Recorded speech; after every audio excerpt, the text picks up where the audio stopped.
नवाए ज़िया के साथ प्रोफेसर ज़िया। पाकिस्तान के 1973 के आइन के तहत पार्लियामेंट्री फॉर्म ऑफ गवर्नमेंट जो है वो इख्तियार किया गया है, और पार्लियामेंट्री फॉर्म ऑफ गवर्नमेंट के अंदर जो एग्जेक्टिव का जो कॉन्सेप्ट होता है वो कैबिनेट का तस्वर होता है, और कैबिनेट का जो सरबराह होता है वो प्राइम मिनिस्टर कहलाता है। इस तरह मुल्क का नज़्म व नस्क की पॉलिसी बनाने के लिहाज से, उसको नाफज करने के लिहाज से जिसको अल्टीमेट विल करार दिया जाता है वो एग्जेक्टिव होती है, और जिसका वज़ीर आज़म को सरबराह कहा जाता है। 1973 के आइन के तहत वज़ीर आज़म के जो निज़ाम है उसको समझने के लिए, या हेड ऑफ द गवर्नमेंट के तस्वर को समझने के लिए जो है वो हमें दो पहलुओं से देखना है कि पाकिस्तान में जो प्राइम मिनिस्टर है उसका इलेक्शन का क्या तरीक़ाकार है, और दूसरा जो इसका पहलू है वो इसके इख्तियार। लेकिन इस वीडियो के अंदर हम बुनियादी तौर पर उन पहलुओं से प्राइम मिनिस्टर का जायज़ा लेंगे जो उसके इलेक्शन के तस्वर के साथ मुंसलिक है। 1973 के आइन के तहत पाकिस्तान का जो प्राइम मिनिस्टर है, सबसे पहले उसको समझने की ज़रूरत है कि वो मुख्तलिफ तस्वुरात के साथ जो है वो इलेक्टेड का तस्वर भी रहा और नॉमिनेटेड का भी तस्वर उसके पास रहा। लेकिन अब जो मौजूदा निज़ाम है उस निज़ाम के तहत जो है वो पाकिस्तान का जो प्राइम मिनिस्टर है वो कार्ड इलेक्टेड प्राइम मिनिस्टर, लेकिन उसका जो इलेक्शन है वो that is not by the direct election method बल्कि इनडायरेक्ट मेथड ऑफ इलेक्शन है, क्योंकि यहाँ पर जो प्राइम मिनिस्टर है is not elected by the people of Pakistan rather by the representative of the peoples of Pakistan. तो इसका कहते हैं कि चूँकि वो रिप्रेजेंटेटिव ऑफ पाकिस्तान करते हैं तो उसका ये उसके इनडायरेक्ट मेथड है, लेकिन इनडायरेक्ट होने के बावजूद जो है वो जमहूरियत के अंदर इस इंतखाबी अमल को जो है वो इलेक्शन का अमल करा जाता है, और इसलिए उसे एक इलेक्टेड ओहदे का तस्वर जो है वो प्राइम मिनिस्टर को हासिल होता है। 1973 के आइन के तहत जो पाकिस्तान का जो प्राइम मिनिस्टर का जो इलेक्शन का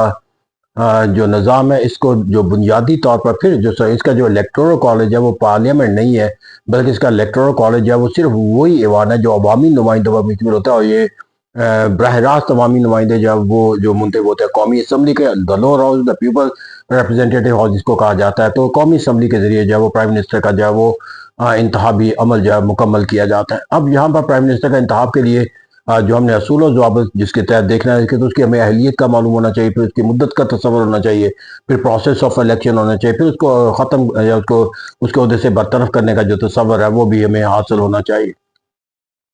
अगर अहलियत के लिहाज से देखा जाए तो उसके लिए बुनियादी तौर पर जो एज का तो कॉन्सेप्ट है वो 35 ईयर्स है, और फिर बाकी वो तमाम शराइ जो एक पोलिटिकल रुकनीत के लिए या पोलिटिकल अहदे पर फाइज होने के लिए जो ज़रूरी होती है वो उसका अहल होना ज़रूरी है कि वो पाकिस्तान का शहरी हो, दिवालिया ना हो, उसे सज़ा ना दी गई हो, अदल इंसाफ किसी मतलब उसका कोई मनफी बयानिया ना हो, या फौज से मतलब कोई बयानिया ना हो। तो इसे कहते हैं यहाँ पर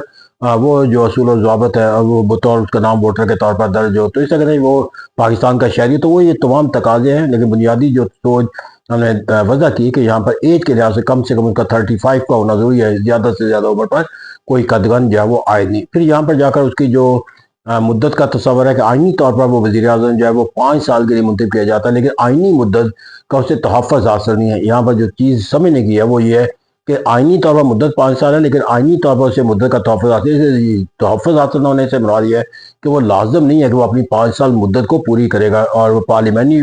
रवायात के मुताबिक एक वज़ीर आज़म जो है खुद भी मुस्ताफ़ी हो सकता है, और उसे वक़्त से पहले जो अपनी पार्टी जो है वो उसे तब्दील भी कर सकती है, और फिर सबसे अहम ये है कि उसके खिलाफ को अदम एतमाद की तहरीक लाकर उसको उसके ओहदे से बरतरफ भी किया जा सकता है। तो इसे कहते हैं यहाँ पर वो 5 साल के लिए मुद्दत के लिए मुंतखब तो होता है, लेकिन वो उस वक़्त तक बरसर इक़्तिदार रहता है कि जब तक उसे कौमी असम्बली के अंदर या पाकिस्तान की नेशनल असम्बली के अंदर जो है वो अक्सरियत की हमायत हासिल रहती है। अगर वो अक्सरियत की हमायत से महरूम हो जाता है तो उसके ओहदे का भी ख़त्म हो जाता है, लेकिन उसके बाद जो है वो नया वज़ीर आज़म मुंतखब करने का इख्तियार कौमी असम्बली के पास होता है। यानी कि एक वज़ीर आज़म के बरतरफ होने के बाद जो है वो खुद ही चाहे क्यों ना बरतरफ अपने आप को रिज़ाइन कर दे, वो असम्बली कायम है, तो असम्बली के कायम होने के नतीजे के अंदर वो नया वज़ीर आज़म वही असम्बली मुंतखब करेगी। वज़ीर आज़म की मुद्दत के अंदर कमी जो है दूसरा तस्वर वो होता है कि वो असम्बली को डिज़ोल्व कर दे, तो जब असम्बली डिज़ोल्व हो जाएगी तो वज़ीर आज़म का ओहदा भी अपने आप मुद्दत के लिहाज से ख़त्म तस्वर किया जाएगा। तो इस तरह से यहाँ की उसकी मुद्दत जो है वो, लेकिन इसकी मुद्दत में इजाफा भी हो सकता है, और that is under the emergency कैफियत या हंगामी हालात का ऐलान जिसको कहते हैं डिक्लेरेशन ऑफ द एमरजेंसी कर दी जाए कि मुल्क के अंदर फौरी तौर पर कानून और आइन के मुताबिक इलेक्शन करवाना मुमकिन नहीं रहा, लिहाजा ناگزیر جو وجوہات ہے اس کی بنیاد کے اوپر جو ہے وہ اس کی مدت میں اضافہ. تو اس کہ مدت 5 سال ہے، کم بھی ہو سکتی ہے اور زیادہ بھی ہو سکتی ہے. اب یہاں پر اس کے الیکشن پروسیس کا تعلق ہے پاکستان کے پرائم منسٹر کا، تو ہم نے دیکھا کہ وہاں پر جو پرائم منسٹر کا جو انتخابی عمل ہے وہ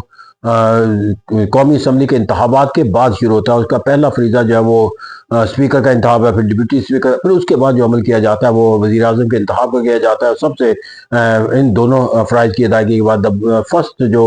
فنکشن نیو اسمبلی کی ہے مارز وجود میں آنے کے بعد، that is the election of the prime minister. تو اس طرح سے پرائم منسٹر کے الیکشن کے لیے کوئی بھی امیدوار جو ہے، یہ بھی ضروری نہیں ہے کہ وہی وزیر اعظم بنے گا جس کو پارٹی کو جو ہے وہ انتخابی عمل کے اندر واضح بھی شخصیت حاصل ہوئی ہو یا اس کی جو ہے وہ اکثریت حاصل ہو. تو کوئی بھی جو رکن قومی اسمبلی ہے become the candidate of the prime minister کے لیے عہدے کے لیے. تو اس طرح کہتے ہیں یہاں پر عہدے کے لیے کوئی اس کے شرط صرف یہ کہ وہ قومی اسمبلی کا رکن ہو اور پھر اس کے لیے جو ہے اس کا کوئی نامزدگی کرنے والا ہو، توثیق کرنے والا ہو. تو اس طرح کہتے ہیں کہ جو کاغذات نامزدگی ہے وہ قومی اسمبلی کا کوئی بھی رکن جو ہے وہ دائر کر سکتا ہے. پھر اس کی سیکورٹی کے بعد جو اہلیت کے تقاضوں کے مطابق پورے اترتے ہیں، ان کو الیکشن کے لیے شیڈول کا اعلان کر دیا جاتا ہے اور پھر مقررہ تاریخ کے مطابق جب وہ الیکشن کا عمل جو کرا دیا جاتا ہے. اور یہ عمل جو ہے وہ نئی اسمبلی کے مارز وجود میں آنے کے بعد 30 دن کے اندر اندر اس پروسیس کو جو ہے وہ کمپلیٹ کرنا ضروری ہوتا ہے. تو اس طرح کہتے ہیں جب وزیر اعظم کے لیے نامینیشن ہو جائے پھر الیکشن کا جب پروسیس ہوتا ہے تو قومی اسمبلی کے اراکین جو ہے وہ اس کے لیے ووٹ کرتے ہیں. لیکن یہاں پر یہ سمجھنے کی ضرورت ہے کہ جو وزیر اعظم کا منتخب ہونے کے لیے ضروری ہے ان دا فرسٹ اسٹیج کہ وہ اسمبلی کے کل اراکین کی جو نصف ہے اس سے زیادہ ووٹ حاصل کرے. یعنی کہ وہ اگر اس کے مقابلے کے اندر کوئی 2 یا 2 سے زیادہ امیدوار بھی ہو تو یہ نہیں ہے کہ وہ دوسرے امیدواروں کے مقابلے میں اگر زیادہ ووٹ حاصل کر لے گا تو وہ کامیاب ہو جائے گا، بلکہ یہاں پر اس کے لیے ضروری ہے کہ وہ منیمم جو ووٹ ہے وہ اسمبلی نیشنل اسمبلی کے جو کل اراکین ہیں اس کے نصف سے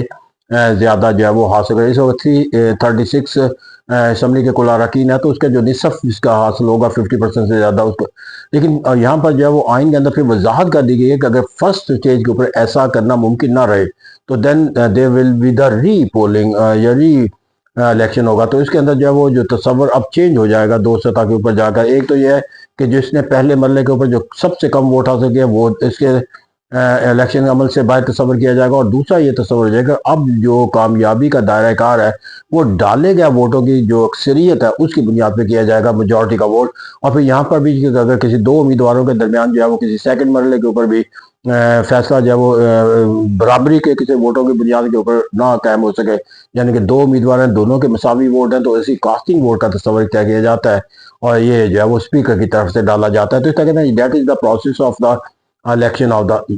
پرائم منسٹر. تو جب یہ اپنے اس فرائض کے اس طریقہ کار کے مطابق جب وہ منتخب ہو جاتا ہے تو دین جو پریزیڈنٹ ہے اس کو وزیر اعظم کے لیے اس کا نوٹیفائی کرتا ہے، پھر وہ اپنے عہدے کا جو ہے وہ حلف اٹھا کر جو ہے فرام دا پریزیڈنٹ وہ اپنے عہدے کا جو ہے وہ جو انچارج جو ہے وہ سنبھال لیتا ہے. تو اس طرح کہتے ہیں کہ یہ وہ پروسیس ہے جس کے حلف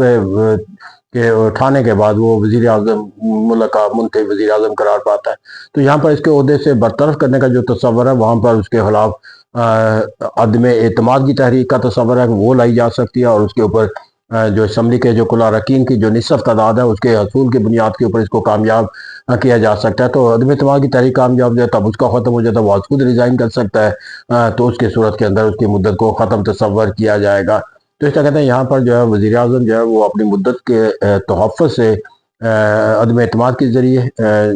محروم ہو سکتا ہے، خود ریزائن کر سکتا ہے. تو that is the process by which the prime minister of Pakistan is elected. تو ہمیں اہلیت کو دیکھنا تھا، مدت دیکھنا تھا، انتخابی عمل کو دیکھنا تھا، اور پھر اس کے برطرفی کا جو تصور ہے اس کو حاصل کرنا تھا.